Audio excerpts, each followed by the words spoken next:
The views, thoughts, and opinions expressed in this podcast belong solely to those expressing them and do not necessarily reflect the OSIP Foundation Incorporated or any other group or individual.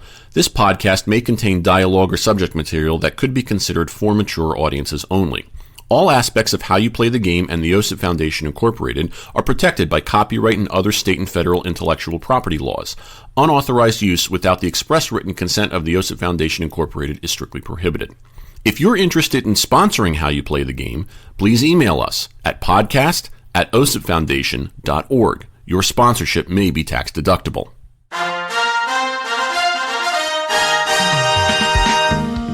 Well, put on a red shirt and get the runs in the Dominican. It's time for How You Play the Game, the official podcast of the OSIP Foundation Incorporated. Yours truly, Jack Furlong, with you as we talked about what's going on as far as the world of sportsmanship is concerned. Hope everybody is having a wonderful holiday season and new year as we come to you now in what I assume will be the next calendar year. I think that's 2026 the way that this works, but I've been wrong before and I'll be wrong again. As always, check us out online at osipfoundation.org. Email the show at podcast@osipfoundation.org. Facebook.com/OSIPFoundation, X and Instagram at OSIP Foundation, hashtag How You Play the Game. A very special episode today. Someone who's joining the Three Timers Club on our show. And I'm trademarking that separately so that Saturday Night Live does not try and sue me for the Five Timers Club ripoff. But a very special guest. Love having him on the show, here to talk about his book. As I always say, number 5 on the sleeve, but number 1 in our hearts, Mr. Dale Scott. Dale, hello, how are you? Wow, 3 timers, and like in 2 of them, I was pretty good, I think. I think you were, yeah. Yeah. So I mean, it's like people say, I'll be talking to a group or something and say, I worked 3 World Series, and I was good in 2 of them. Right. I say that with my girlfriend. We're at 15 years, like 15 years, and I'm like, yeah, 3 of them were happy, they weren't consecutive, Yeah, fun with words, right? Yeah, exactly. Yep. Yeah. So anyway, speaking of fun with words, let's talk about the book. The book is called The Umpire Is Out, Calling the Game and Living My True Self. It's Dale Scott with Rob Nyer, forward by Billy Bean, University of Nebraska Press. It's been out for a little bit of time, but I feel like there's no such thing as bad publicity when it comes to these things, to keep talking about it, especially since I was the idiot who didn't read it until much later. And I was like, I can't believe I was this stupid to wait this long. Although, as I told you in an email, Chris Conroy still has the book that I wrote sitting on his nightstand. And yes. I'm pretty sure it's now being used as a coaster. Well, it's a multifaceted book, obviously. It is, exactly. It's like the coffee table book about coffee tables, is what it is. Yeah, exactly. Well, it's been out a few years, but actually, the stories in there are not. They're dated from the fact that just these are players that aren't playing anymore, and some of them are managing now, but right. And then managers are they're no longer with us, or whatever. But the stories are classic baseball stories that you could just plug and play different names and still have a pretty good time. It's funny that I have had a lot of feedback on the book through these few years, and it's all been so positive. And the people just love, baseball fans just love to hear baseball stories. And when you hear them from an umpire or a player, but somebody on the field, it's a peek behind the curtain, because it's what was actually said in that altercation, or what caused it, or whatever. Little stuff that you may not have known. You may remember the situation or whatever. Billy throwing out Billy Martin and kicking dirt on me and throwing dirt on me, but what was actually said, and how did that all take place and whatever. But the feedback I've had on the stories has been remarkable. People just they said, write some more. I said, well, I only have so many stories. I was going to say, at this point, you're just going to need to have a reality show, I guess. People just following you around regularly. I think as I'm researching these questions and preparing them, I'm thinking to myself, like, I don't want to give too much away, because I want people to read the book if they haven't already. And you've been kind enough to share some stories already. So if I jump around a little bit in a very, very odd way, forgive me, as I'm trying to do the right thing with this kind of stuff. But you really hit the nail on the head with those stories too, because as I'm laughing out loud at these stories, some of which you have told before, the tenor behind them is so amazing. Like the Tom Kelly, I know you made a hell of a call, but I got these terrible guys, they suck right now, and I got to come out here and do this. The Terry Collins of I feel bad, I get to go, you get to stay here, I got to go back and watch this game and drink some wine, and that kind of stuff. So I mean, I feel like you didn't. You want to look behind the curtain, but at the same time, is there a level that you can't cross? Like you can't speak out of school with any of this stuff that, was that an issue as you were trying to delineate what you wanted to say? Not really. One of the few goals I had when I set out to write this book, because, umpire books have been written by retired umpires. There's been several on the market. And some of the later ones, Durwood Merrill, Dave Phillips, I worked with those guys, and Durwood was in the process of writing his book. The last season I worked with him, a couple seasons before he retired. So he was in that process. But anyway, Ken Kaiser wrote a book, Al Clark. Yep. And a lot of those stories, or some of those stories, I'm actually on the field during them. That they're talking about. Right. And then there's umpire books from before then. What happens a lot of times, and I understand it, I get it as a author now. I like the hands up, take this for what it's worth. Yeah, exactly. Thank God for a spell check. But anyway, so the thing is that a lot of times these stories are from a true situation, but they're pretty good stories, and some of this maybe it didn't exactly happen, but they're very entertaining and very funny. Yes. One thing I wanted to do let me backtrack a little bit. They wrote these books before the internet, right? I could make up all kinds of stories in my book, but it doesn't take too much of a sleuth to do a little Google search and blah, blah, blah. Next thing you know, it's like, well, it says here in this newspaper account or whatever. Right, that was not the case, Yeah, exactly. And so I wanted to make sure. I knew I had great stories. I just wanted to make sure that I was truthful and factual with names and places and stuff. And so I did a lot of research actually on my own stories, just to make sure I had the dates right. And for example, the fog of getting old, or I get that feeling a little bit. I mean, I remember it seemed like clear as day, a Tony Phillips story about the first day of the season, and he came out and told Tim McClellan and I that he had turned over a new leaf and he wasn't going to argue and everything. And by the third game of that series, he was ejected for and I got the story right, except it was Tim Welke that I was with, not Tim McClellan. I had the wrong Tim, right? So I'm glad I researched it, right? I mean, I'm glad I looked back to make sure that I had everything right. But as far as your question, I didn't. There wasn't any story that I said, "Oh, I can't put this in there," or "This is not going to make this person look good," or something.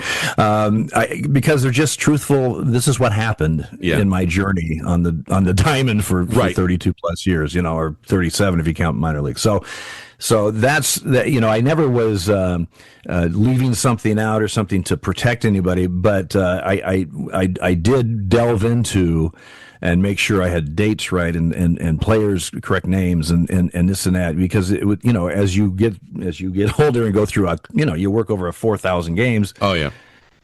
Things can kind of, I thought of it this way, but no, actually, as I look back, that's right, it was this guy here or something, and so you just want to do that. The other thing, though, that helped me with all this is that up until around 2003 or something, maybe somewhere in there, I had every copy of every ejection report that I had written. Okay.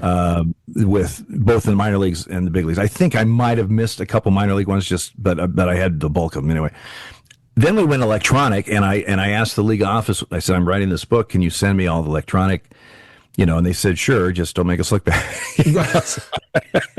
So, and I said, but basically, the reason I want them, I just want to make sure I have dates and names and everything right. And that kind of stuff. And so I had all that resource to then present it. I had the stories in my head, but I also had all the stuff written down. I think the other part of it too is, I feel like almost we take this for granted sometimes, and if maybe if this is a little bit more conscious as we read stories like this, or because it doesn't just hold true to something like this. I think this applies in so many areas of life.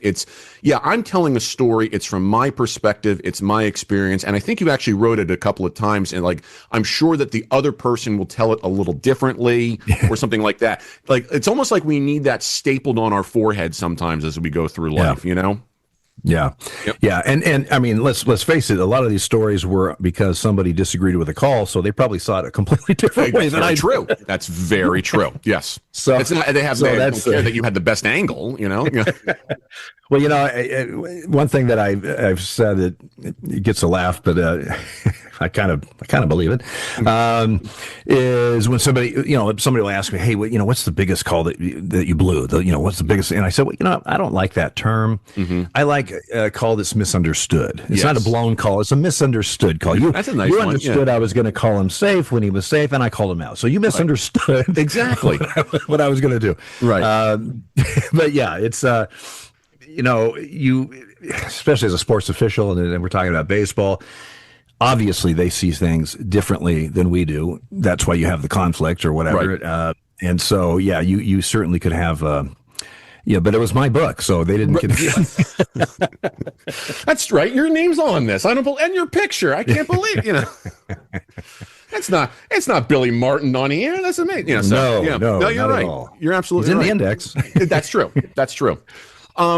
So as I'm going through it, and I'll go through it kind of like chronologically, with the points that I picked out and whatnot. So I hate to like turn a corner to the unfortunate. Your foreword was written by the late great Billy Beane. Can you talk about your relationship with Billy, what he meant to you, the causes you support, the book, like the whole shebang, what it was like to say, hey, I'm doing this. Would you mind writing the foreword? Yeah, when I finally decided to write a book, he was really the first and only name I thought of to write the foreword. I had Billy as a player when he first came up with the Tigers. I was, this was 87-ish, 88. That was my third year. It was his rookie years.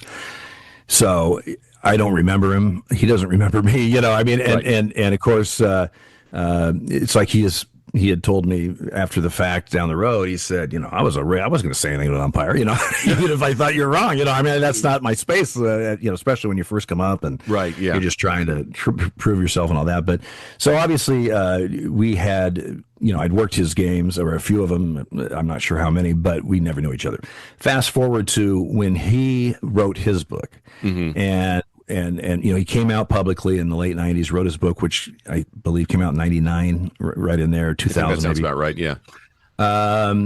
I thought I would like to get a hold of him. I would, and in 2000 is when I was now no longer an American League umpire, I was a Major League umpire. So I was going, and he was living in South Florida, Miami.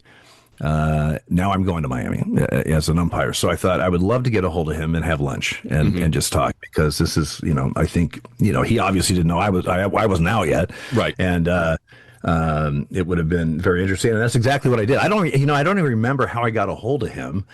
But I did, and we met for lunch, and that was the beginning of a really good friendship. Of course, fast forward again, he gets hired in 2014 by Major League Baseball for that specific reason, right? As he was at that time called the ambassador of equality or whatever, but basically it was to say, hey, baseball. Hey, world, we're Major League Baseball, and we're open for everyone. And to prove it, we've got this guy and in the minor leagues. I think it was a bold move and a cutting edge, front of the line move by Commissioner Seelig at that time. And coincidentally, and this wasn't because of Billy's being hired in July of that year, but I came out publicly in December of that year. And I'll never forget, Billy was a person that made everyone feel good.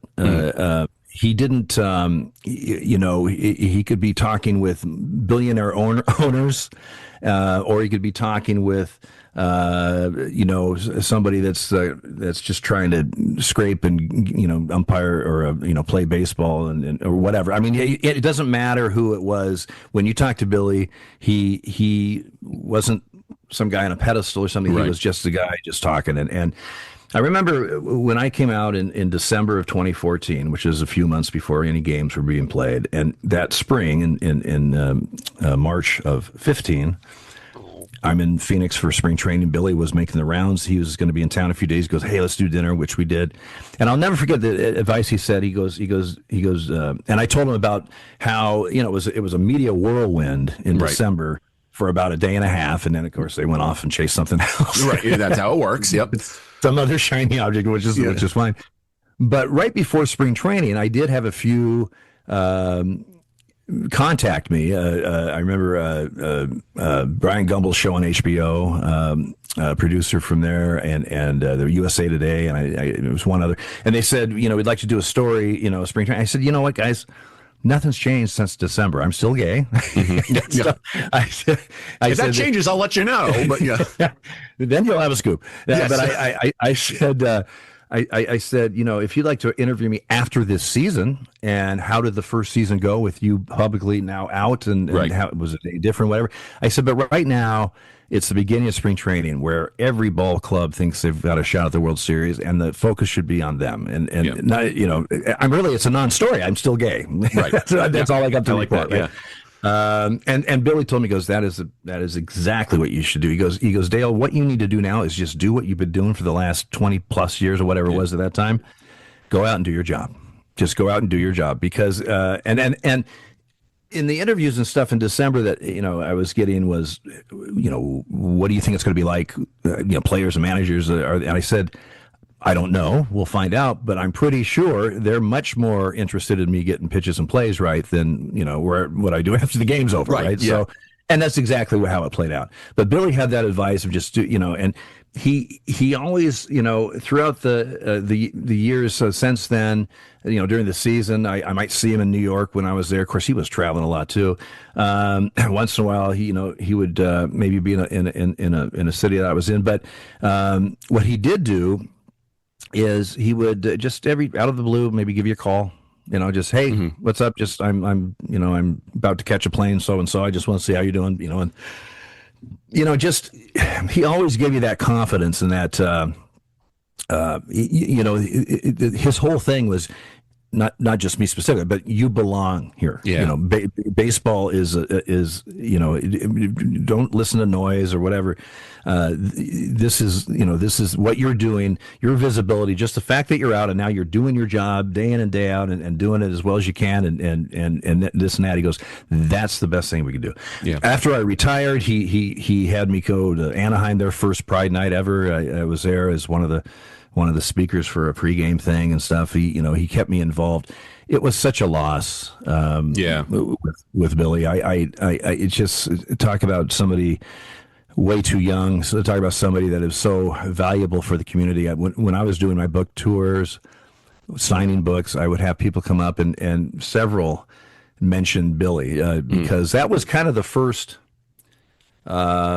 Not only when he came out, but when he was hired, that was kind of the first time that there was a microphone, there was a bully pulpit, so to speak, of for that, and people in our community, like any community, really, they look up to people, right, in whatever field, and when they see somebody that's like them, able to, forge into that position. Same thing with me. I would had other sports officials, high school and college, and just said, I can't. You gave me a lot of strength to maybe come out or tell my best friend or something, because if he can do it at that level on that stage, and people don't like umpires, and if he can do it and take whatever abuse or whatever situations that might be, then why can't I do it? At my level. And so it's very powerful. And Billy gave you that confidence and gave you that,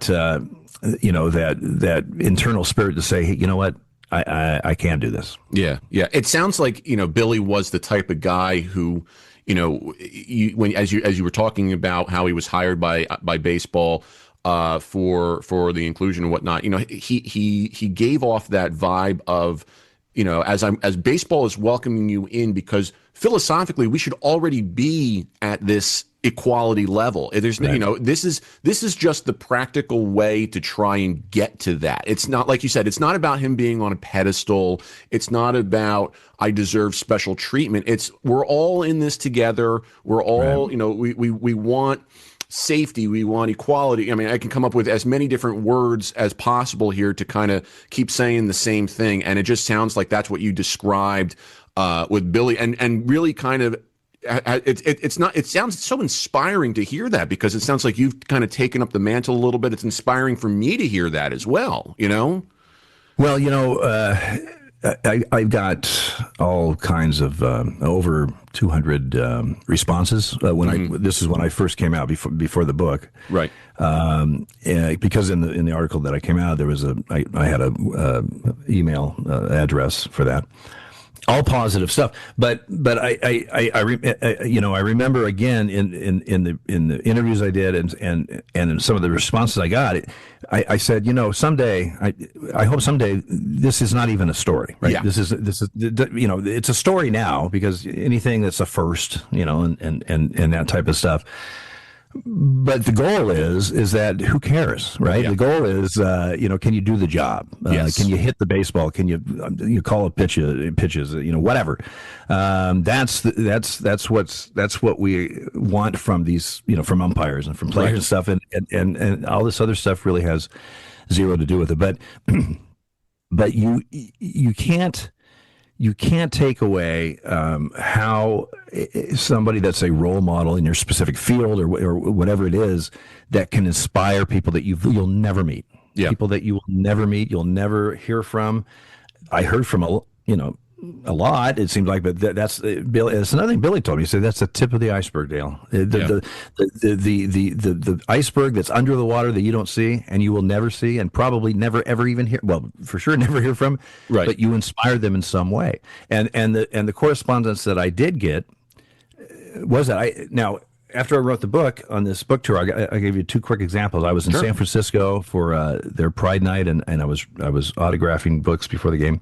And this lesbian couple comes up, and this one girl, she said, "I'm so proud to meet you and so happy to meet you." She said, I was a good athlete in school, and I was, but I was. I wasn't out, and I had all this pressure, and I was feeling I was lying to people all the time, and I hated that, and I enjoyed softball, but it tormented me because there's tears coming to her eyes. She goes, when you came out publicly a few years ago, she goes, it was such an inspiration for me. It's man, if he can, kind of like what I just said earlier, if he can do this, then I can do this. Yeah. Very inspiring. I was in Toronto, and it was almost an identical story. Only he was a young gentleman. He was probably 28 at the time, but he said a very good athlete, very good baseball player in high school. He was playing in college, and he quit because of the F jokes, Yeah. the fag Yeah, I jokes, get it. Yeah. and the homos and the this in the locker room and stuff, and it tore him apart because. Part of him said I was lying to these people, and I felt guilty about that. And the other part of him was saying, "Hey, look at me. We're friends. I'm that person." And he just saw him, and tears were coming to his eyes. And he said, your story is what inspired me. It's so humbling. I got to tell you, it's so humbling. When I came out publicly, and then later on when I wrote a book, I guess I was not so much the book part because I'd already come out and saw the response there, but Right. I was naive to the fact and how my story, just my journey, just telling my journey, and my I was very I'm very thankful. I've been very blessed to get to where I was in baseball, right? But that story. I was just naive that how it would affect so many people. I just really didn't, it just didn't hit me that way until it hit me that way, and I was like, Right. oh man, this isn't, and that's one of the reasons again why I did the book, because I wasn't going to write a book, but after that response and talking to Rob Nyer and other people, they said, this story's got to go out, man. Yeah. Yeah. You know, and I mean, everybody, you have guys that have baseball stories. That's great. But you've got a story that nobody else has. Right. And that needs to get out. I think, you know, to your point also about how you wish you didn't have to write the book and you just wanted it, you know, the fact of the matter is that the book with the conversational stories, I feel like has that eternal tone that kind of goes back to what you said about people just like to hear the stories. And as I start reading the book, you have a line right in the beginning that, like, I feel like it punches me in the face in such a way. The quote is, you're telling the story, and the quote is, and I quote, "I haven't had a black man so concerned about my nuts since I was in the Dominican." I was in bed reading that. I almost fell out of bed.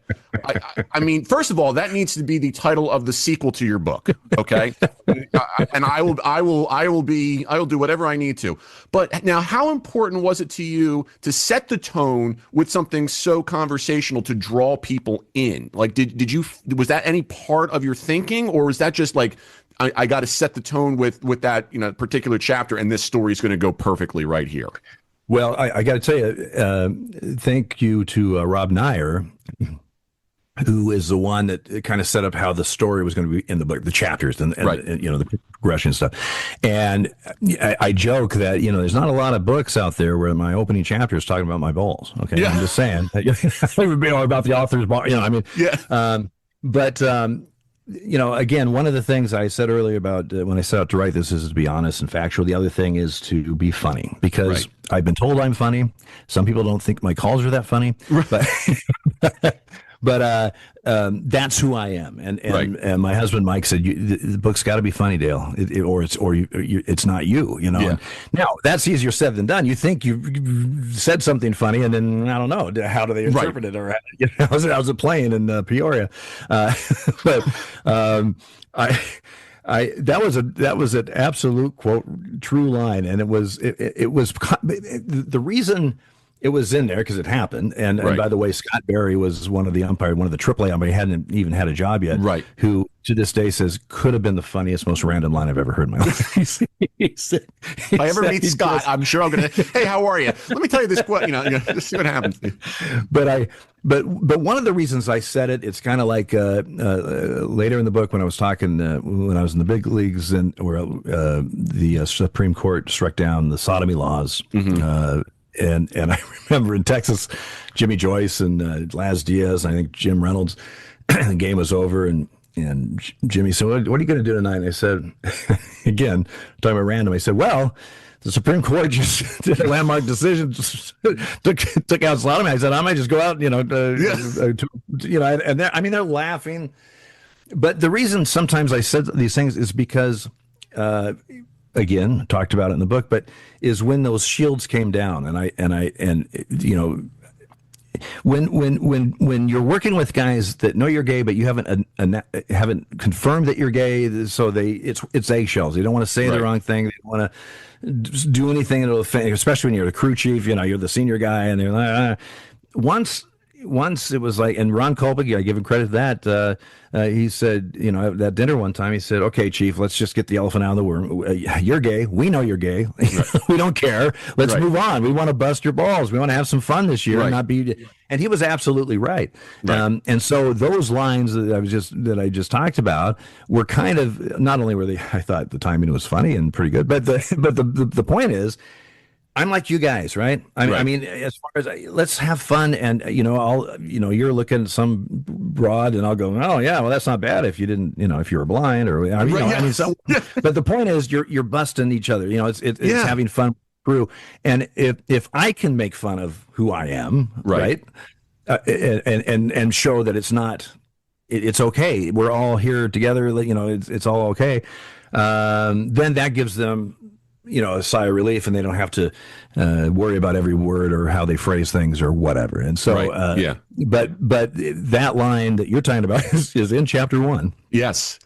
It just smacks you and says, hey, if you want to have any idea what this book's going to be like, well, here you go. You know, it's and as you're saying, stop now. Exactly. Yeah, you can't stop now. You got to keep going. as you're telling those stories too, I'm coming up with other questions like, well, did Ron Culpa make you pay for that dinner too? Like I feel like that would be like a chief thing to do at that point. Like, all right, Ron, a lot of I was a good chief. I would pick up not every dinner, but I would pick up dinners, you especially like at the end of the year, we'd always make sure we'd have one before where we were all there, and whatever, and do it. But I don't know who picked up that one, but I should have picked it up, or at least paid Ron's portion, because he really, even at the time, I was uncomfortable a little bit, and because I was so used to having those shields up. In effect, what it did is really liberate me and be able to be me. With these. Yeah, I think, so, and that crew that you mentioned in Texas too. Oh my God! Like I know this is kind of like my umpire radar going off, but I think about the four of you there. That was a hell of a crew that you had there. Those guys you're all like so damn good when at least from my perspective. I'm sure the players and fans will think otherwise, but man, you really had some excellent crews. Well, I was blessed. I was blessed after I became crew chief. They've changed a little bit now, but it used to be that you would submit right around Christmas time. You would submit 5 names that you would want on your crew, and they would try to hook you up with at least one of the 5, if not more, if they can. And so, you're kind of strategic about it because you don't want to pick 5 two men because you're only going to get one of them. Yeah, right. If that. So you kind of pick who you would like maybe as a 2-man, and then a mid guy or whatever. It got and so I was rarely. I mean, I always got at least one, sometimes 2, sometimes all 3. All 3 of the guys I got were on my list. It got to a point though where Danny Isonia and I, worked together so many years, and he wasn't even a 2-man yet, but he, we were, so. Such good friends, and it seemed like it was just a great fit. I would submit Danny's name. I said, just give me Danny, and I don't care who else you get. Who else you get? Yeah, we'll take care of whoever you give me. Just give me Danny, and it'll be fine. And there was a couple of years, I won't name names, but there was a couple of troubled childs that we ended up with. And by the end of the year, they said, "This is the most fun I've had." I mean, it was. And well, I'll name one name, Jerry Meals, who I didn't. He wasn't a troubled child. I just didn't know him. We didn't know each other, and he came from the National League side. And this is when the American League National League thing was still a hot button issue, and had some issues, and I just wasn't sure how this was going to work. Right. I feel like I can get along with anybody. It doesn't mean I want to work with everybody. There's some guys I'd rather not to work with, but I could get along with anybody if that's the situation. Right. So I thought, okay. Well, as it turns out, once we got to know each other, and kind of, our defensive shields were down. Like who are you? What's it all about? I'll never forget in Milwaukee, second to last series, or maybe between innings, we're on the bases, and Jerry said, "Hey, I don't know what you're going to do for next year, but I'd love to come back." He goes, "I've had a great time." He said, "Jerry, me too." And I had him 3 years in a row. Okay. After the second year, he goes, "I've never been on a crew for 3 in a row." And I said, "Well, you will next year." And we got, we call every once in a while and give each other, grief, because he's an Ohio State fan. I'm a Duck fan. And it just doesn't work well. But, you guys be at each other's throats based on that. Yeah. It used to be in different conferences, but now we're going to, just drop the nuke now. Yeah. Yeah. But anyway, it's all worked out. And so, I've been blessed. I was blessed with some really talented umpires, and I was blessed with some guys that ended up being crew chiefs. I had a lot of guys that ended up being crew chiefs. That it was kind of I'm proud of that. One thing also that really touched me is the year I got hit and left the field in 2017 was in April, so I missed basically the whole season. That fall, there was a wedding. Quinn Wolcott got married. Okay, and he's from Tacoma. So I was right up from Portland. I was invited. I went up. And 2 or 3 guys, young guys that were either still up and down AAA guys or had just gotten jobs, But I had worked with when they were AAA guys up and down. At 3 separate times reception, I don't think it was premeditated. I think it just was nice of them to say. But came up and said, "Hey, congratulations on a great career. You're retiring and this and that, blah, blah, blah." They said, "I got to tell you, when we were going up and down, and we would get our assignments, and it's like we'd be on the phone because everyone's on the phone. You go, who are you going up with? And you go, oh, I'm going with so and so. I'm going. Well, I got Scott. Oh, you son of a gun." And it really made me feel good that because I know when I was a younger umpire and bounced around crews, there were some guys that were a lot more fun to work with. Yeah. And a lot of course, easier for a young guy to work with because you didn't, you have enough pressure. You don't need it from your crew chief, right, thinking that they're going to jump you every time you do anything wrong. And so that was a real compliment to me because that's exactly how I wanted to be. And right. But let me say, part of that was Danny. Danny was there too. Danny is great. He's a chief now and has been for a while, but he is great with young guys, and he's great with everybody, but he's great with young guys. And he was, and I just felt that when him and I were on a crew, like I said, bring us whoever you want, because we'll be able to deal with it. Yeah. I remember watching the All-Star game this year when Danny had the plate, and like the Mike would pick up some things that he would be saying at different points, just inadvertently. And I remember thinking like that just sounds like Danny's personality. Like when I think there was a challenge on a pitch and whatnot, and he said to somebody, "Hey, what do you think about it?" Like just the stuff that. Yeah. It sounds like it's so infectious. And I feel like that's such a blessing to have on the resume. As well, right, to be known for something like that. As I'm reading and I obviously was following the crews as you were discussing. Like I've seen how you've always had Danny or you worked a lot with CB Buckner and you could go down the list here. I didn't realize that you spent so much time with Tim Sheeta as well coming up, and talk about Tim and what he meant to you in your career and everything with the experiences that you had. Well, Tim and I went to umpire school the same year, but I was in San Bernardino. He was in Florida. Okay. So we went to the same year. We weren't at the same school, but we went to the 1 week advanced school, and that's how I got to know Tim. And our first year, I was in the Northwest League, and he was in the Cal League. He started out long A, and Tim was an unbelievably talented umpire. I mean, right, he was very good. But in 1982 was my second year. I was scheduled to go back to the Northwest League. I didn't go to spring training because I was going back to a short A league. But in May, I get a call. There's been openings, blah, blah, blah. You're going to the Cal League, and you're going to be working with Tim Cheetah. Tim Cheetah and I went to umpire school the same year, but different schools. I was in California; he was in Florida. But the 1 week advanced school we were together. That's where I met him. And the first year he was in the Cal League, a long A league. Tim was very talented umpire, very good umpire. I was in the Northwest League. The next year, 82, I was supposed to go back to the Northwest League, which starts in June, a short A. So I didn't have any spring training. But in May, because of some openings and this and that, they said, "You're going to the Cal League. You are going to be working with Tim Cheetah." And so, I was happy about that because I had met him and at least I knew who he was. Well, what a break for me because I got to watch Tim from about the third week of May until the end of that season every single day. I got to learn from him every single day. And I would literally, when he would have an argument, not that he needed help, everything was taken, it wasn't like they were surrounding or whatever, but I would mosey on over because I wanted to hear what he had to say. He had the greatest comebacks and the greatest lines for these managers or players or whatever. I mean, it was some of them were absolutely comical. Wow. Funny stuff. Well, then we had instructional league together. The next year I went to Double A. That was fine. Went to instructional. Well, then the year after that, I was in Double A. I went to Triple A. Who do I join in the American Association? Larry Young, Tim Cheetah, and Chad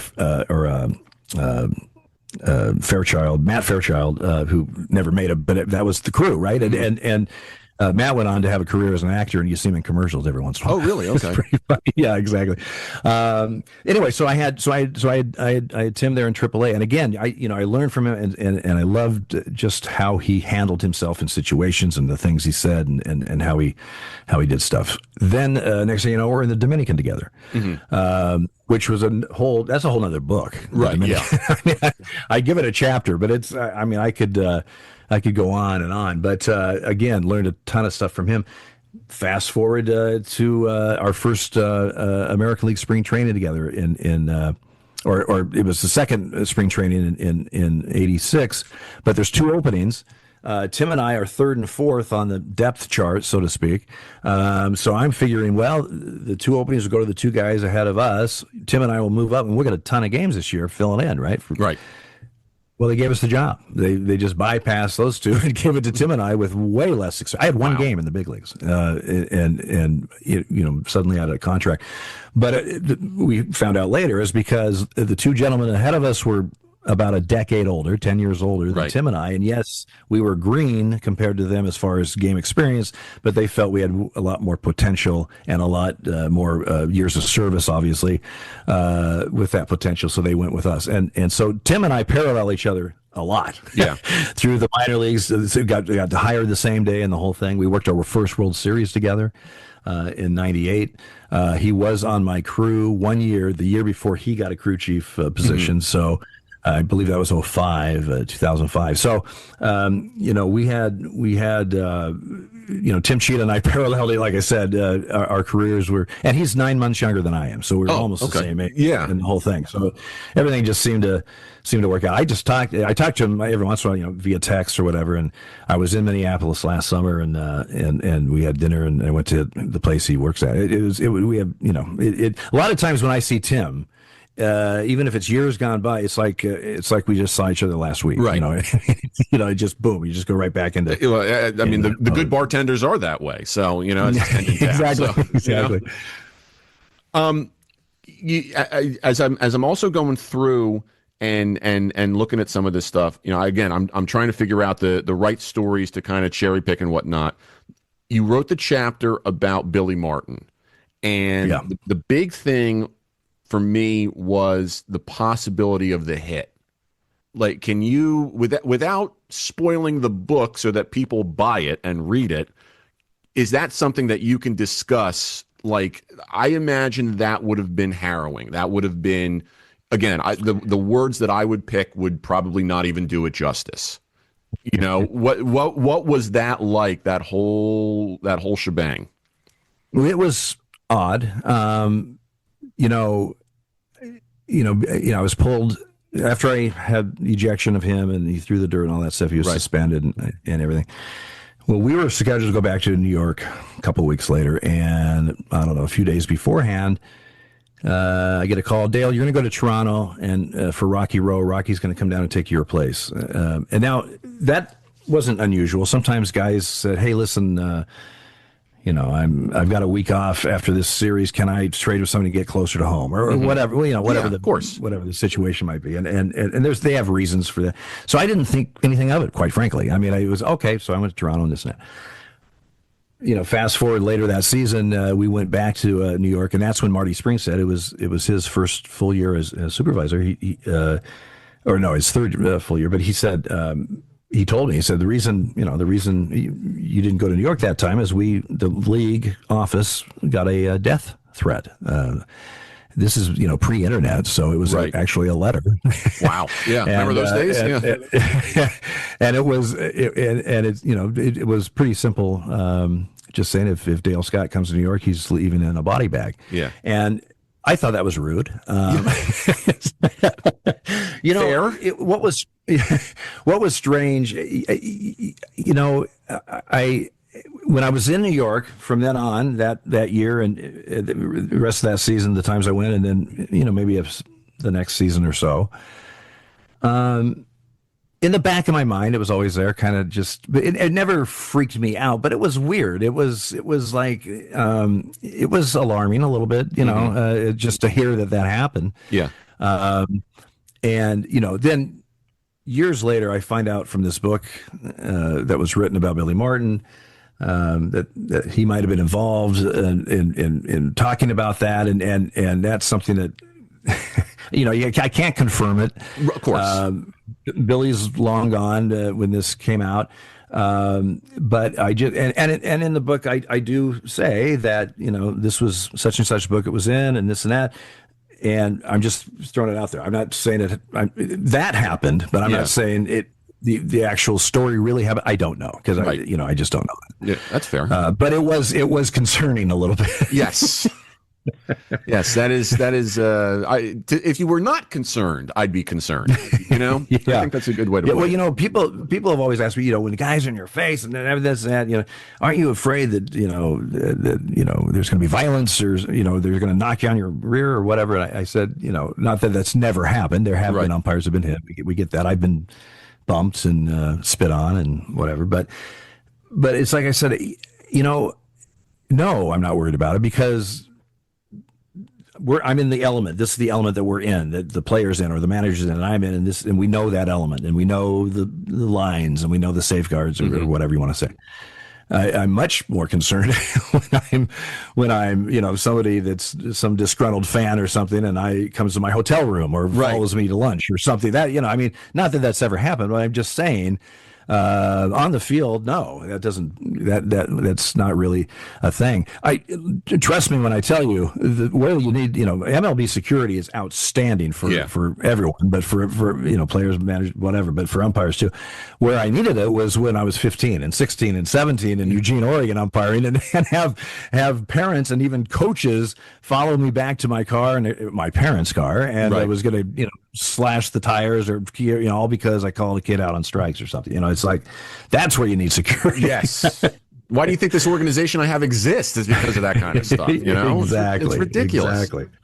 I want to talk briefly about some of the stories from your first World Series in '98. And I wrote the page number down. It was page 157. You've got two stories here that, again, it goes back to the whole other quote thing. First was David Cone forgetting he had to hit. And telling Jim Leyritz, I forgot I have to bat now. I was in there taking a dump. Which true story. Very true. Again, for me, I feel like that's just called like Tuesday or something, And then the second is you handed a ball to actor Wayne Knight, famous for playing Newman on Seinfeld, and said hello Newman to him. And you're like, I'm sure he hasn't heard that, but I imagine that's probably not something that he would expect from an umpire, working the World Series at that time. Were things like that, like, did they diffuse any attention in the World Series? I know that, we as umpires, when we're in the element, it's like it's just a game and we get into it and whatnot. But I can also imagine how the World Series is the World Series, and you might have to kind of take a step back, or you maybe you feel a little bit of pressure. Were things like that helpful with any of that? Well, it's true that once the game gets going, you just get into the game mode. Right. You're not an idiot. It's the World Series. It's a big deal. But once, many times, a World Series or a playoff or just any big game during the season, a pennant, in the September or whatever the situation may be, almost 99.9% of the time, the buildup is way worse than once the game gets started. The buildup, at least for me, I'm thinking of all these scenarios. I'm thinking this and that. And then once you get going, and it's always that first called strike. Because if you have a guy that they're hitting the ball or they're not hitting or not throwing strikes, it's like, I got to get one. You want that first something. one. You got to grab something because that puts you in the situation. But once it gets going, So again, you know where you're at, you know what's happening, but you also it's once again to break it down, it's the same game that I've been umpiring since I was 15. As far as they got to throw the ball, they got to hit the ball, they got to field the ball, and all that stuff. And my dad, God bless him, he before that World Series plate game 3 in '98 in San Diego. Right before I was leaving, of course, I was leaving a couple hours before they were going to go, but that's what he said. He goes, it's very exciting. And he goes, but just remember, it's baseball. It's been what you've been doing for X amount of years, and when you break it down to it, that's exactly what it is. Right. Bigger stakes, but that's exactly what it is. It's a game that you've been doing. But to answer your question, it is nice to have those, little tidbits. Now, the Hello Newman thing. I was working right field, so I'm always happy in right field. Yeah, we're all happy in right field. First of all, I got through a plate job, so I'm done with that.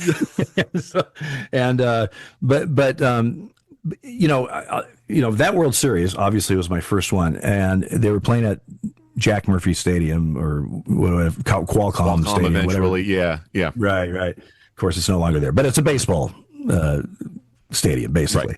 Right. A football, and they played baseball there. So. I'll never forget why they had a very small in San Diego. It's game 3, first game in San Diego. Of course, I'd worked one base job there in an exhibition game with the Mariners several years before, so I'm not familiar with the stadium. I've been there, but never worked the plate there. And it's a small locker room they had right behind home plate for the umpires. Of course, there's 6 of us, and then you have, for any event, you have not only your umpire clubhouse guy. You have security people. You have TV people. You have officials from the front office. They all congregate, and it can be such a distraction when you've got the biggest game going. But anyway, San Diego had a very small locker room. We finally get out of there. You walk right behind the plate, and there's not a lot of room behind the plate the way it was set up there, this stadium. And it was so bad, frankly, that if a third or first base manager, in their dugout were yelling at you, you didn't look to the side. You almost looked behind you because the dugouts were so, weird shaped the way the stadium was. But the very first thing I remember, barely got out stepped on the field, was the unbelievable amount of cameras, not just television cameras, photographers. Right.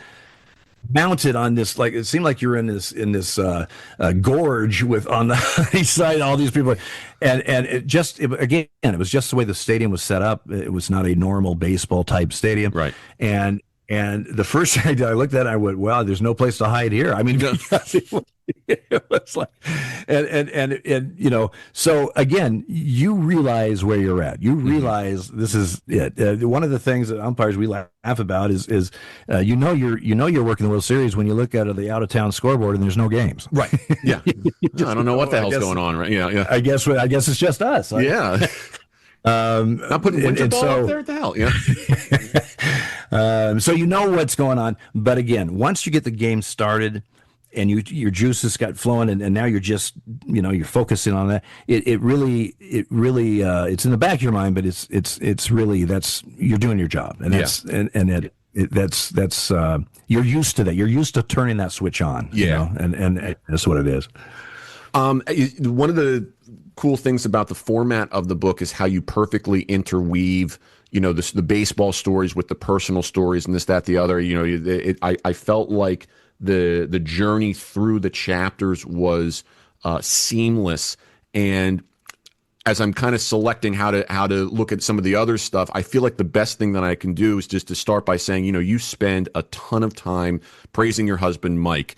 Can you talk about what he means to you from this journey, from what you wrote in the book to where you are now? I feel like that might be the best thing to just say. Like this is such an amazing story that you tell, and he plays such a big part of it. So I want to give him his due from your perspective. Well, I've always said he's my rock, and he's Mike and I are very opposite type people, right? He's not a sports fan, this and that. I'm not an artist, trust me. A straight line, hell, I can't even draw a gay line. It's just, it's just not one of my, I'm just not blessed with any artistic. It's very fair, yeah. One thing about Mike, though, he understands people. For example, I would come off the road for maybe a day off or my week off or whatever, and let's say this is especially kind of when I was maybe younger in my earlier in my career, and I would there'd be a situation with somebody I was working with or whatever, but I didn't really, I would tell Mike, but I didn't really expect him to understand because he wasn't a sports fan. He doesn't do all this stuff. he has some of the best. He's given me some of the best advice because just about people, because he understands people, and so. So maybe this was in a sports venue, but it could have been in an office over here. It could have, been in a Costco over here or whatever that you work with. He just understood. He understands people, and I give him so many times he surprised me because he would give me advice. I just go, my God, it's like you totally understood exactly what, even though you think that they're scoring goals. Anyway, but here's what Mike did. Mike,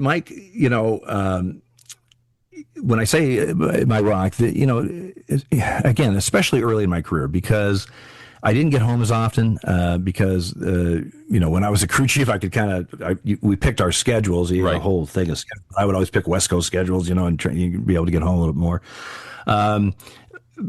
There are times that you are, things aren't maybe going so great. You just had a bad game or, the series, whatever it is. And now I'm, 1,200, 1,500, 2,000 miles away and 3 time zones. And, I'm depressed and homesick.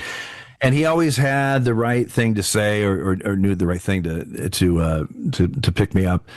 He just, to be a spouse of an umpire is tough, frankly, because especially if you have young kids or whatever, because you are gone so much and you miss out on things, and there was something happened at home, the dog was sick or this or that, and he, and I feel like I'm useless because there's nothing I can do, and those types of things. But and quite frankly, a lot of marriages end up on the rocks and divorce because they just the being gone all the time just wasn't in their DNA.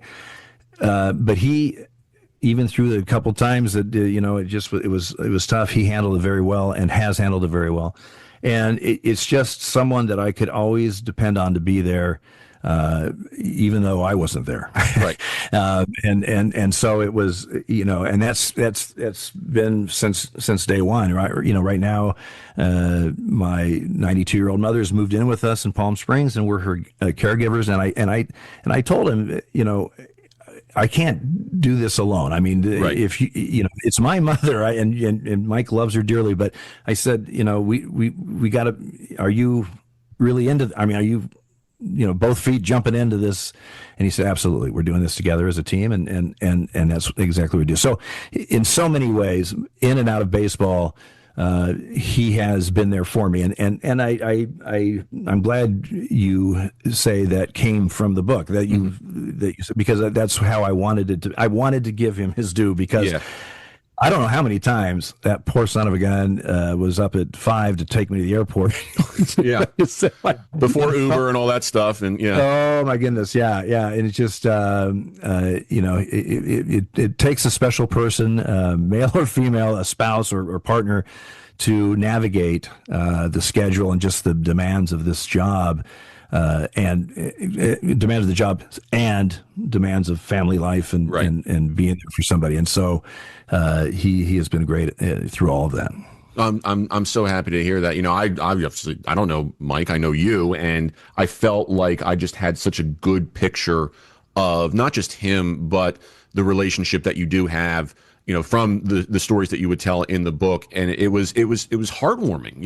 It felt like, just a good story as you're going through it, with a happy ending. And, to me, adding that with all the conversational stuff that you have with baseball, is one of the things that I feel like really makes it a gold mine, is that it's relatable too, and to me, that was worth its weight in gold. Another thing that I thought was worth its weight in gold in the book was I felt, were so respectful when it came to your discussion of politics too. We have such a political climate. We can go anywhere we want with that. But I felt like the way that you discussed the background, the experiences, etc., was very mature, very sportsmanlike. And, I can imagine that there are people who might not want to read the book because they might feel like they might not agree with your politics. But I'm reading it and I'm thinking, this couldn't have worked out any better. I mean, were there thoughts that went into that as well? Because it felt to me like you wanted to have the conversation. You just wanted to be one of the guys talking, like all of that stuff. It was like a weight was lifted off my shoulders that I didn't even know I had. You know what I'm saying? Yeah, I've been known to maybe spout off a little bit on, That's okay. on social media. We all do, But I wasn't. That's not the book I wanted, right? That's not the book that I trust me, as writing and going through, and there were times that something came and I thought, man, I could really go off on a tangent here, but I'm just not going to do it. And I mean, one of the things I said when I got hit in Toronto in 2017, the one that took me down for good. I'll never forget, in the hospital, this woman comes in that's going to get my insurance or get my information or whatever. Right. And she goes, "You have your card." And so I give her my Blue Cross Blue Shield card. And she looks at it and she goes, "Oh, you're an American." I'm so sorry. Yeah, because obviously they have their own, card for their national, thing or whatever. So I had to pay for everything. I was reimbursed by my insurance down the road, but I had to pay stuff because that's the way it was. Yeah. But and I think I said in the book, I said, boy, I thought, wouldn't it be great if we just had a system where you just, but I won't go into it. Right. I get it. I get it. But I didn't. I just didn't feel. I've got a ton of baseball and my journey and baseball stories. I've got my journey personally, which I felt I was pretty honest and pretty. I revealed a lot about myself, right? Yeah. And which is, it's different because people. I remember I was doing one interview and after the book was out for a while, and somebody they opened up with. I know we've never met, although I feel like I really know you well, because you read the book, right? And in the back of my mind, going, oh, man, what did I say in that book? Exactly. But I wasn't setting out to make a political book. I didn't, I just didn't think that was the time or place to do that. I certainly didn't want to alienate a lot of people. I think I've got a lot of people on social media that are umpires that love baseball that follow my career that hate my politics. Yeah, I mean, I cannot stand my politics. Right. And so I didn't want to scare people off. And maybe you're right as far as I've had people say to me, I didn't originally want to read your book because I thought it was going to be just a bunch of liberal talking points. Right, yeah. And then they eventually did, or somebody said it wasn't that, or whatever, and they read it and they said, "I'm glad I did because it isn't that." And so that'll be my next book. Okay, that's fair. The umpire is down, and the next one will be The Umpire Spouts Off. And, exactly. And make sure that the subtitle to the next book is about a black man being concerned about your nuts in the Dominican too, because I feel like we've established what the title needs to be. Just saying. And I really I was going to say, what the working title of this book was. No, what's the working title? Well, when we were putting it together, the publisher just wouldn't go for it, and I thought it would be a great crossover book. But the working title was "I Blew the Call on the Catcher Too," and I thought that might, a nice crossover book where the baseball fans wanted to know what call I blew, and of course the gay fans would want to know. Well, anyway, I thought that would be. Oh my God. They just sorry. I'm starting to cry here. Yeah. This is good. It's good. 3,000 miles away. You got me, man. Okay. I got to be serious here as we try and wrap this up. So, real quick, the story that you told about the mass resignation of the umpires, that whole story and whatnot. I'll let people kind of read it to if they don't know about it and whatnot. I felt it's in the weeds a little bit. Yeah, it is a little bit. Yeah, which is fine. Yeah, I felt like there was a symbolism to that, in that it mirrored part of your journey with your sexuality. It had the potential to fracture relationships, and yet you stayed true to your heart and whatnot. You were the one who said, this isn't going to work. And I feel like the stuff was mirrored almost in your journey as you were being true to yourself. I have to be true to myself, in my own personal life, and now I have to be true to myself in this political arena as our union is doing this. Did you did you feel conscious that those two stories were paralleling each other? It's funny, and I didn't until you just brought it. But I mean, no, I didn't feel conscious when I was doing it. But it is such a what you're pointing out is very true. How it kind of mirrors everything. I could continue living a lie, right, and not be true to myself, and frankly be miserable. Right, I mean, frankly, conversely, I could continue buying what was being sold, full well knowing, and that would be that, stick together as a union, this will work out. They can't get our jobs. They'll never do it, which absolutely they were going to do it. Right, yeah. And did it to some guys. Yes. Or I could be, again, true to myself and say, even though I'm a union guy and the Umpires Association has made great strides for us, this is wrong. Yeah. This is not going to work. This as much as we, in a fantasy world, this will make everything right. It's not going to. I can't go with this. Right. The same. This. It's got to change. And when I came out to myself, I said, I'm not going to lie to myself in the mirror every day. Right. I know who I am. I may have to lie and tell some half truths and everything to navigate through society. At this point, remember this was 1979, but for me, I can't do that to myself every day because I just, and so how am I going to deal with this? And that's very similar to what happened there with that chapter and that whole, and it did fray. Oh, absolutely. I look. It was the lowest point in my career, and it had nothing to do with being on the field. It was the lowest point in my career is when that whole thing happened. I mean, I remember experiencing it as I was a teenager, and as a fan, I'm like, what the hell is going on here? I obviously was not conscious enough to embrace it the way that I do now. But looking back on it, yeah, I mean, and as someone who is a member of X number of unions, an umpire union here in New Jersey, a musicians union that's national. Like you start to see this and you realize it's not cut and dry. It's not. Right. It'll never be cut and dry. We think just like certain things in life. You think it's one way or the other. No, it is not. It is a ever evolving thing. That will always take a turn that you don't expect. Yeah, and similar and kind of parallel to the politics we have right now is that we've got to learn, as a nation, we have to compromise, man. Yeah. You can't just be all this on the right or all this on the left. That's how it's set up. You got to talk to each other. Yeah. and if you come up with a bill about whatever and both sides are pissed off, you probably did a good job, right? Yes. because you just can't. It doesn't function if you don't talk to each other and try to figure out maybe it's 1,000 miles apart, but you got to try to figure out how to make this work. And the union was saying one thing, and I'm seeing and hearing from legal people on the other side saying, and it's just like I know in a perfect world, a fantasy world, this would be great, but it's not going to work. Yeah, absolutely. It's not going to work.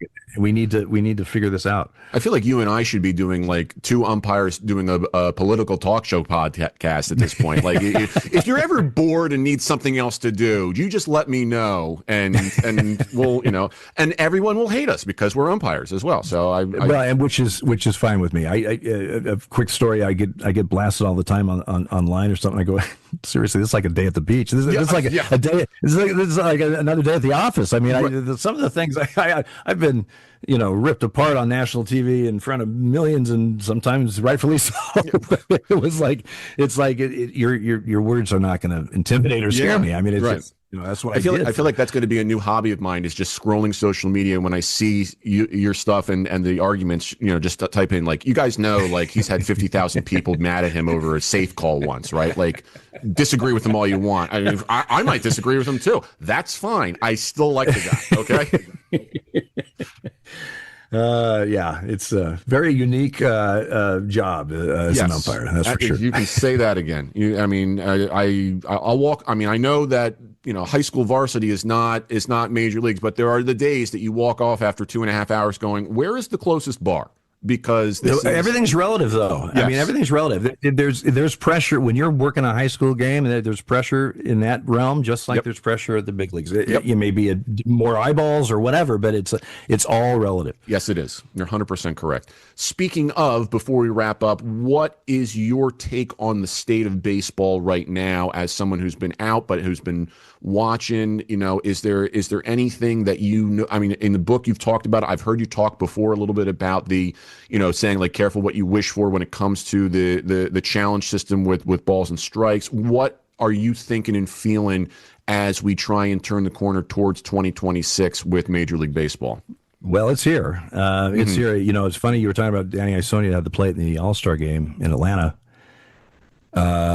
He was told, I think, about 6 days before that we're going to use the ABS for this game. He was like, "Oh, what? Okay." I mean, obviously he'd use it in spring training, right? But this is now the All-Star game. It's a little bit different animal, and conversely, it's not a game that counts in the standings or whatever. But still, you know, that was he was like, well, I guess I'll be the first one on a real game, so to speak, or whatever, work it. But you know, the last 3 years, I've had the opportunity with Ted Barrett and Brian Gorman to be the rules analyst for MLB Network, and so there's 3 games a week that we would cover, and so that keeps me involved in the rules and kind of what's going on.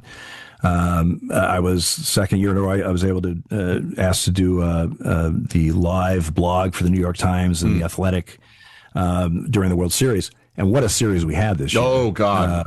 Unbelievable. 8 games for the price of 7, let me tell you. Oh man, and those umpires were outstanding. Yes, they were. I mean, there were calls, you know, throughout the whole series, but you know, they were outstanding. You know, because I was watching every game. One of the best Game 7s ever. Unbelievable. Yeah. I praise the heck out of him. He still owes me a dinner because Oregon beat Oklahoma State, but Do not let him forget that. But no, unbelievable job. Him and the whole crew. Mark Wagner was the chief. I mean, they really, really were outstanding. But state of baseball, look, you know the old saying, you can't fight City Hall, you can't fight technology, right? And you know, a lot of the guys, you know, a few of the guys I stay in contact with that are still on the field, you know, I think their attitudes and the kind of the attitude of the staff has evolved. A few years ago, it was, you know, it sucks, we don't need this, blah, blah, you know, blah, blah, blah. And night after night after, they just get killed every single night on social media and stuff with this stupid strike zone on the screen. It's not accurate, yet it's gospel to everybody. And it could be the worst thing that ever happened to umpires. But I think a lot of the umpires now are saying, you know what, have at it, go for it. Just use your ABS and if you challenge, whatever, because they're just tired of getting pounded on. I mean, listen, we're umpires. We get pounded on. We understand that. Criticism is you know, in our DNA. We understand that. Right. But unfair criticism, you know, where you know, you have a pitch that's just off the line on your stupid screen strike zone, and they say, well, that's way outside. I don't know why you called that a strike. What, really? Was it way outside? First of all, I'm not even convinced it's outside. And second of all, that's a good pitch. That's a strike. I mean, come on. Yeah. But anyway, that's a whole nother podcast. Right. So I think the attitudes, a lot of guys have just said, you know what, it's coming anyway. Right. So let's just embrace it and do what we have to do. I am convinced, I have no proof of this. I am convinced the push for this the last few years has really accelerated because of the gambling going on. I thought you were going to go apps. Yep. We have apps where I can sit on my couch and basically bet each pitch or whatever. I mean, and now you have your 85-inch 5K zillion pixel screen with super slow-mo and stuff, and you see and it's like, well, I'm getting screwed. You know, it's one thing when somebody said, you screwed my team and we lost. Now you screwed me out $100, and right. I'm infuriated. And I can't prove it, but when baseball and other sports leagues started embracing the betting apps because there was money involved, I understand why they did it. Yes, but you opened a huge Pandora's box, and and the repercussions are there and continue to be. And we'll see how it goes. I mean, I hope it goes well, because it's a game that I love, and I think, but I just it seems a little impersonal. It seems a little. When you have a staff-wide average ball strike average of damn near 98% for every pitch in an entire season, okay, that's not that bad. I'm just saying. You missed 2%. How dare you? Yeah.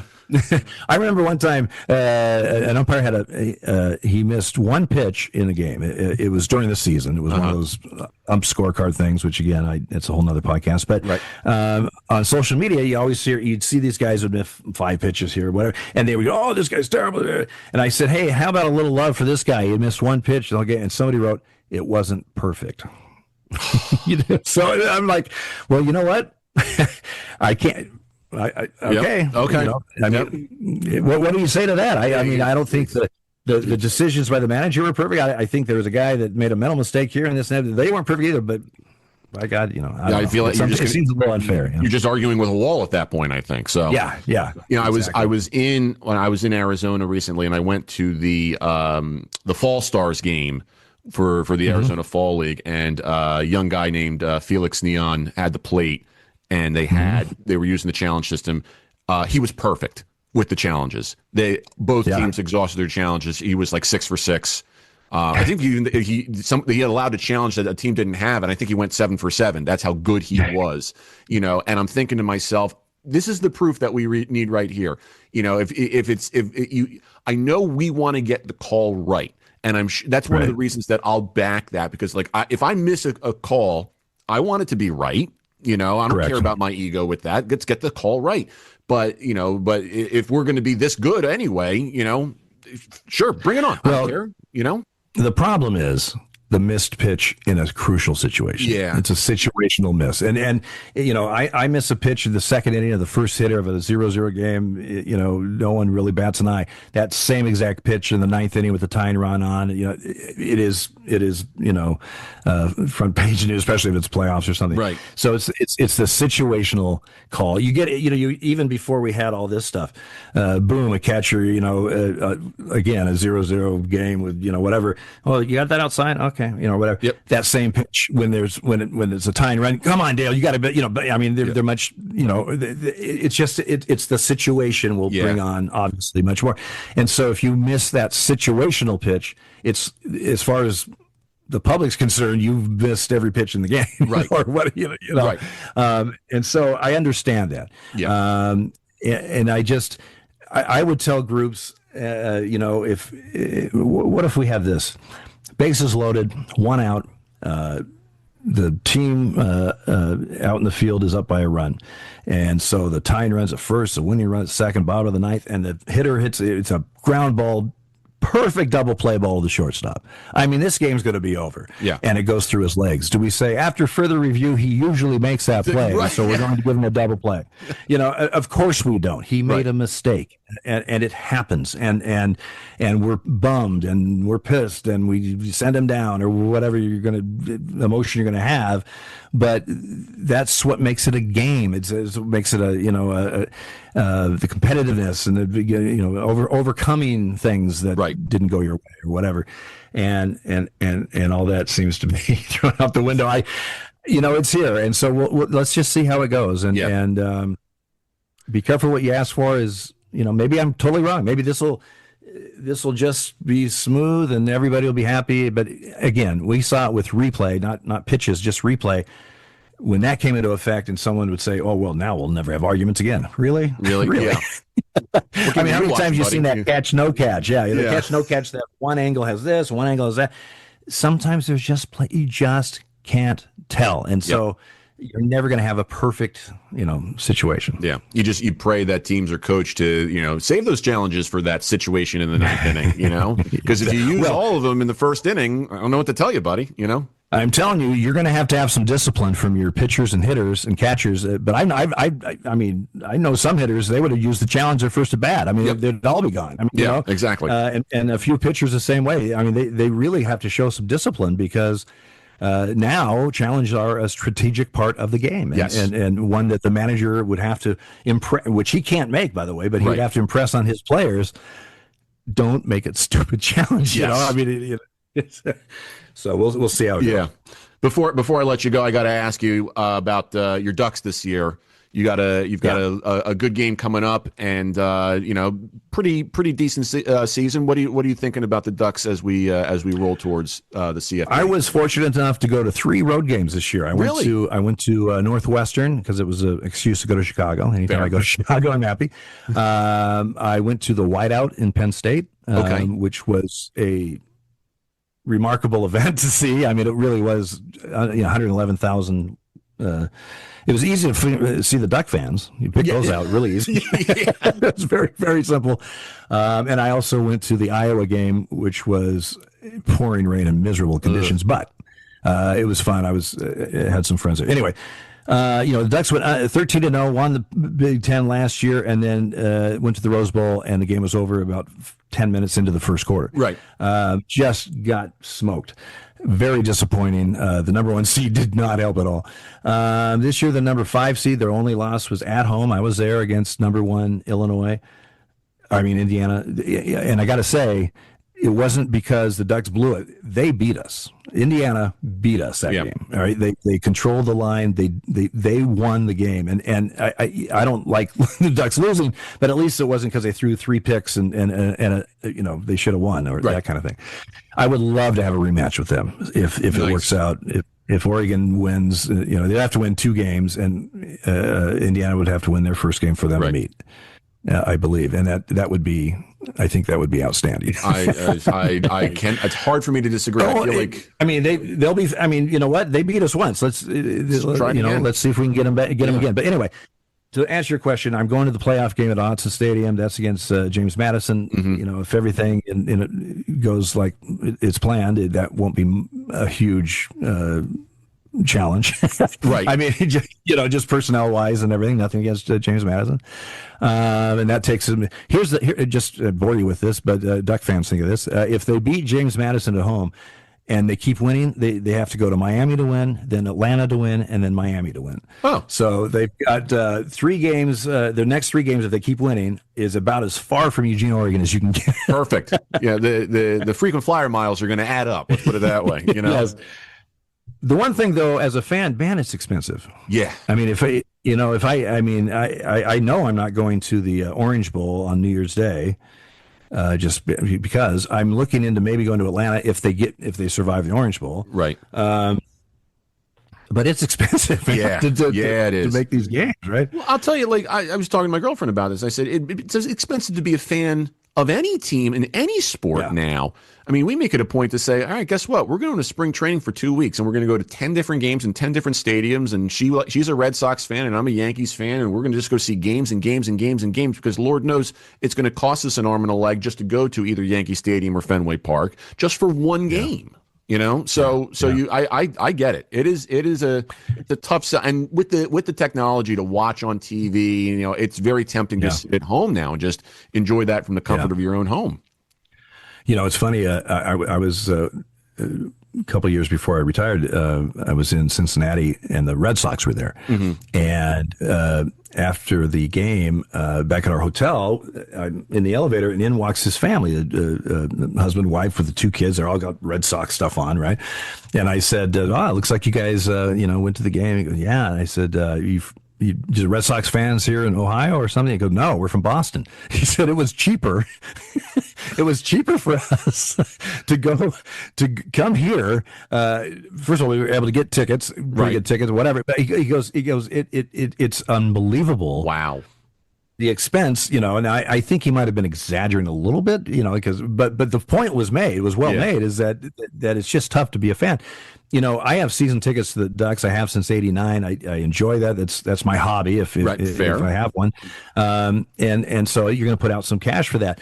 I try to see at least one road game. This year I saw 3. That was it was just kind of a fluke. But you ride the whole season journey, and now the playoffs. Of course, they have the first one at home. But then, now I'm just trying to see if I can. Now let's put it this way: if they make the championship game, I'm going to be there. I don't know how I'm going to get it. You're going to do it. I don't know how it's going to work.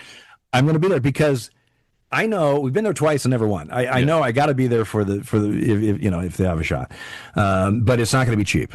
Yeah, and it's and there's only that's the thing. Is it worth it to you? Right. Yeah, you're gonna start a GoFundMe for that. I'll have to write another book for Christ's sake. I guess so. Well, we know what the titles are going to be. We've got the list right here. I have to go to a gig tonight now, and I'm going to be thinking about that all the way down. Like, I can't believe I just talked about that stuff with Dale Scott. This is I can die happy now. I think either that or I'll be drinking. So this is yeah, works out nicely. On account of the booze, Bob. Yeah. Well, the book, once again, is The Umpire Is Out, Calling the Game and Living My True Self. Dale Scott with Rob Nyer, forward by the late, great Billy Bean, University of Nebraska Press.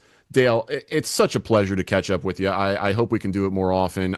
Best to you and to Mike, to your mom, and to the Ducks and to your wallet and whatnot. Yes. It has been such a pleasure, and I can't thank you enough for popping on for a third time. A third time. It's always fun. You know how to get a hold of me. I'd be happy to come on anytime. Well, if you get bored, let me know. We'll start our own podcast as we discussed, and we'll probably spend at least 3 episodes just talking about titles. I think based upon titles. Well, as we discovered today, titles can be very imaginative. I got a feeling that people would listen to us just for the title. I think so. New York Times comes out with a headline. Can you believe what Dale Scott is doing? Are you listening? Are you paying attention? Did it work? You'll pay attention. Yeah. Watch this. Yeah. Yeah. No, it's been fun. And thank you for having me again. It is absolutely my pleasure. So everyone, thank you again for joining us. As always, check us out online at osipfoundation.org, podcast at osipfoundation.org, facebook.com/osipfoundation, X and Instagram at osipfoundation, hashtag how you play the game. We'll talk to everybody in a few short weeks. Until then, treat each other with respect.